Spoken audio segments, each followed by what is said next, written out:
Good morning listeners.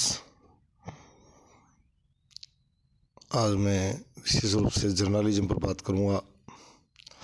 अखबार कैसे हों, अखबार उर्दू शब्दावली है। समाचार पत्र कैसे हों, हिंदी शब्दावली। न्यूज़पेपर्स इंग्लिश शब्दावली।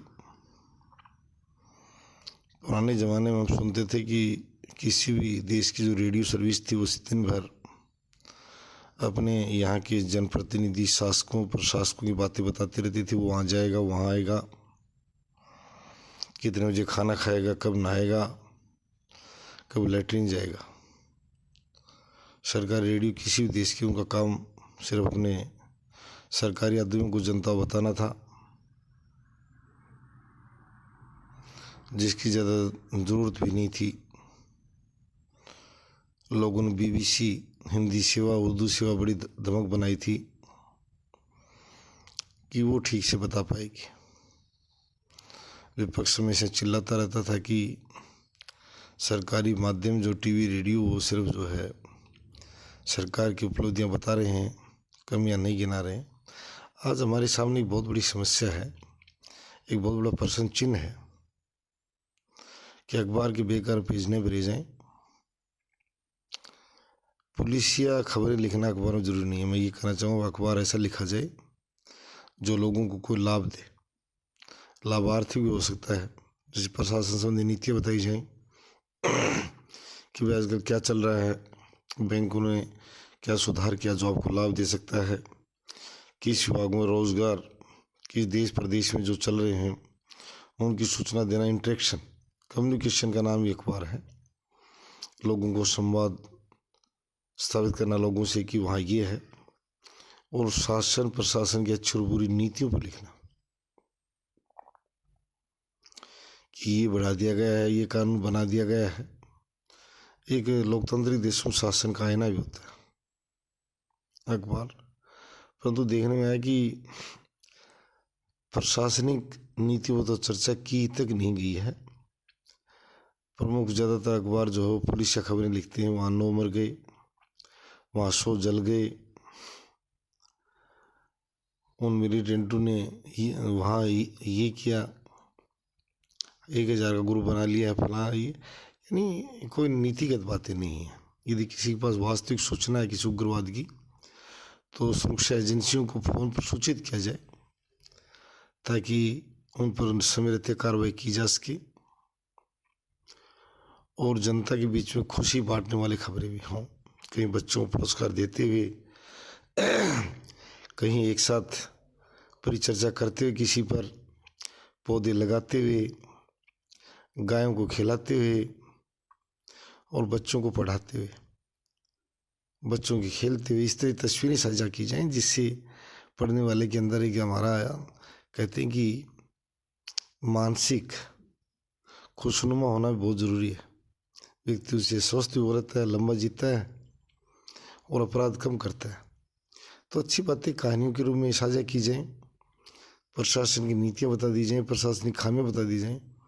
मेरा सबसे प्रमुख बात ये है कि जो ये अखबारी लवादा जो बेकार लादा जा रहा है पुलिस या खबरों से, संगीन अपराध की खबरों से, ये ज़्यादा न दी जाए कि उसने उसको मार दिया, उसने अपने पति को मार दिया, पति को गिरफ्तार कर लिया, पत्नी को गिरफ्तार कर लिया। ये पुलिस की बातें हैं।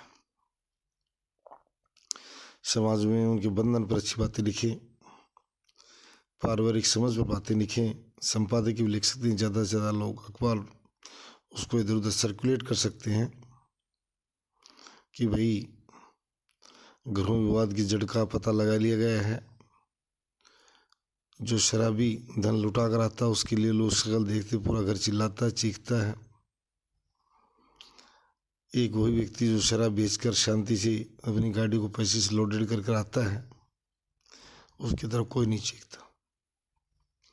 उनका आंदोलन शराब के खिलाफ नहीं है, अपने धन, अपने घर की धन और इज्जत को जो खपा रहा है, समाप्त कर रहा है, उसके लिए चिल्ला रहे हैं कल हम क्या खाएंगे, आज क्या खाएंगे।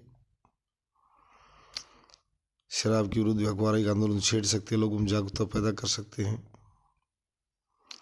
रोज़गार पर स्टेटस दे सकते हैं। हमने जॉब राइट पहले कहा था, खुशी के लिए ज़रूरी है, अखबार हमारा साथ दे सकते हैं। भारत जैसे देश को अपने विशेष रूप से एशियन कंट्रीज में सारे शामिल इसमें।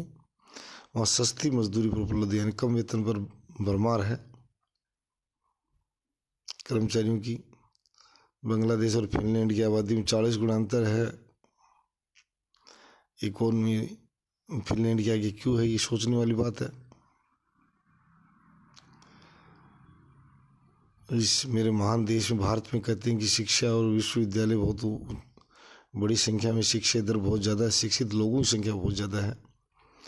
एक बार हमारे एक शिक्षा मंत्री ने कहा था एक दशक पहले जब फ्रांस यात्रा पर थे कि आप जितने इंजीनियर हमारे यहाँ हर साल तैयार किए जाते हैं। बहुत बड़ी बात थी।